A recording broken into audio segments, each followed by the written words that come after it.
2 years ago, I was traveling with a group of people to spring break. One of the men that was with our group was from Egypt, but he was actually a Christian. Out of the group of about 20 people that we're traveling with, he was the only darker skinned person, and the rest of the group was white. While going through security, the Egyptian man was stopped and brought into a room to be searched and questioned.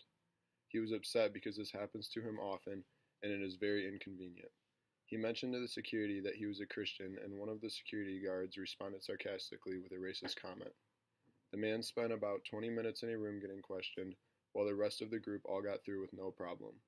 The airport security gave him a hard time just because of his race.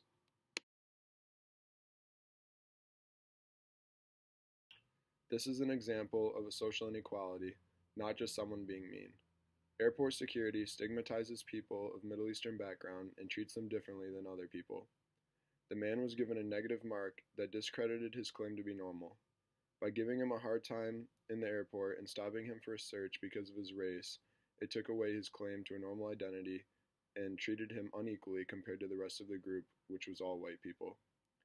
It made him feel like he was different than others and discouraged him from his desire to be categorized as a normal citizen. This was also an example of discrimination against Middle Eastern people. Discrimination is the unequal treatment and harmful actions against a minority group. By stopping the man for a search and treating him rudely, they didn't give him the same treatment as other people. He was discriminated against just because of his race. This is a big problem, and it happens very often in airports, as people with Middle Eastern backgrounds are often targeted for searches and questioning while going through security. If the security were to have a good reason, or if they were to search others that weren't Middle Eastern, then the situation would be different and not as much of a social inequality.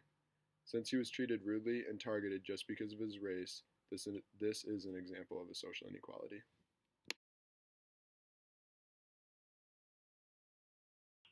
This example of inequality has become normalized and acceptable in our society. It is known that depending on race, one can be more likely to be stopped at airport security and given a hard time. One way that this has been normalized is through institutional racial discrimination. This is the favoring of one racial group over another at a meso level institution. At airports, and especially when it comes to security, white people are favored over people of Middle Eastern background. Even though there is a history of terrorist attacks from a group of Muslim extremists, it does not justify grouping all Middle Eastern people together as suspicious in airports. With the current arrangement of airport security, Middle Eastern people are discriminated against, and it causes consequences for this group when it comes to smooth travel. Another way that this situation is normalized is through the labeling theory. We label Middle Eastern people and Muslims to be dangerous by treating them differently and taking more precautions when it comes to airport security. This has made it normal for situations like this to occur often in our society. This theory also states that when a person or group is labeled as dangerous, it can push them to actually become what they are labeled.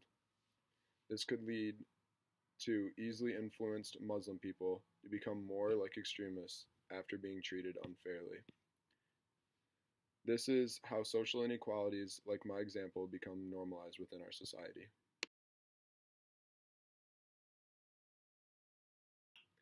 When this situation happened, I didn't stand up for the man or say anything due to the relationship between agency and structure.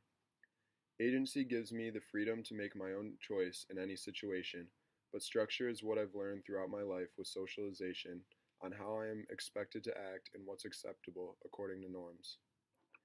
Since this happened at the airport, I didn't say or do anything. It's the norm to just let airport security do their job and let situations like this happen without asking questions.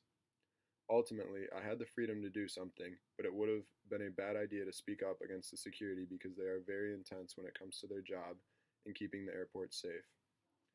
I have learned through my socialization not to speak up or be rude to airport security, and this is pretty common knowledge in the United States.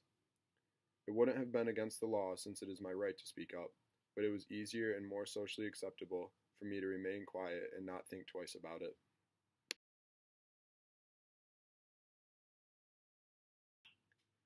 What I should have said in this situation was that the security was profiling the man and treating him unfairly just because of his race. I think if I were to be in the same situation again, though, I would still not do anything and just let it happen. I do not think saying something would make a difference due to the authority and seriousness of the security. If anything, I would have been then questioned for speaking up against someone else being searched. This is the sad reality of inequality in our society. Although there may be reasons behind it, it's still not fair to a group of people, and it's sad that there is a group of people that are profiled in airports.